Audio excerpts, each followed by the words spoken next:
Week we have OBC with a perfectly synergized triple snipe. Want nothing more than to see him return to making more videos after getting everything sorted out with his family. With all this being said, if you guys want to donate any sort of money to him and his family, I'll put a link to the fundraising page down below. There's also more information on that page about exactly what happened and what the money will go to. For some reason, this story didn't gather much attention in the league scene, and for all the great and free content he has on his channel, I think the community should show him nothing but love during these hard times. Alright, so one last thing before I go. To end things on a happier note, we want to give away 5 free for number 1 pro play for this week. We have advanced 808 on Yasuo, and I wanted to throw a shout out to the friendly Nara in this play as well. The enemy team recognized that they're split up and get a good engage on the carries, leaving Yasuo and Nara floating around in their jungle. Once Lucian dies, the enemy team start to back up for the mid-tier 1, but they know Yasuo is lurking, but what they don't know is that he has company. Nara jumps over, slamming them into the wall, and then Yasuo's ultimate completely crushes them for 2 kills right off the bat. They split up in every which way, and as Nara finishes off Nami, Yasuo takes off after Ahri, eventually bringing her down a few moments later. In a dead-even game where things can go either way, it's timing and on-the-fly decision-making that turned what looked like a disaster into a 4-for-1 in red team's favor. For the bogey, in the beginning we see Thresh and Kalista get collapsed on, and as they retreat we see a great play on Nocturne to break the fear tether.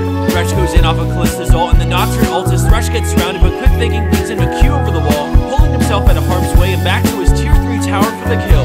Despite the GP ult, Orianna's shield plus the Lantern shield is just barely enough to get him out of there as the fight diffuses.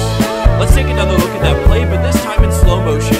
Watch carefully as the flame pushes Nocturne far enough back to ruin his fear on Kalista, and then she ults Thresh to save him from the Death Lotus.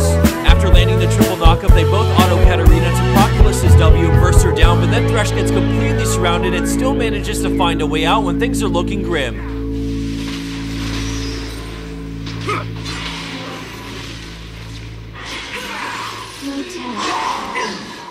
Play takes us to the bot lane with Kick to the face playing none other than Lee Sin. When things go sour, he decides to peace out by queuing to Gromp, but now that he's in the enemy jungle, he wards and meets up with his ally Yasuo. The enemy team continue chasing him, but since Lee Sin is strong at this point in the game, he looks for a quick pick. The tidal wave comes in, but a great wind wall denies it, and then Lee Sin activates Resonating Strike into a ward jump. As we pause it here, we can see that Kha'Zix is mid-jump to where Lee Sin was before he ward jumped, allowing Lee Sin to line up an incredible kick to the face on Xerath that collides into both of his teammates and sets up Yasuo beautifully. Lee snipes out the bug with his Q, and his teammates clean up the rest of the fight, resulting in a 3-for-0 plus Dragon to top it off.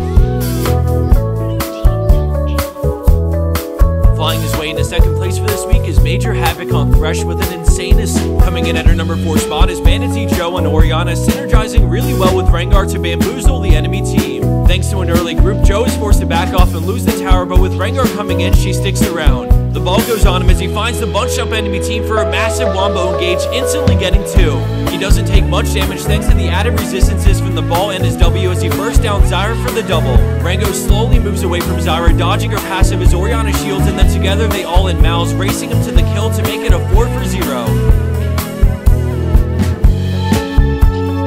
Azir with a clutch early game play to turn a losing fight. Right off the bat we see him headed into the jungle towards the friendly Vayne who's been caught out, choosing to teleport in to get there faster. As soon as he gets there, he gets CC'd by the Cocoon, but right after we see an amazing E into his ultimate to isolate the enemy tanks.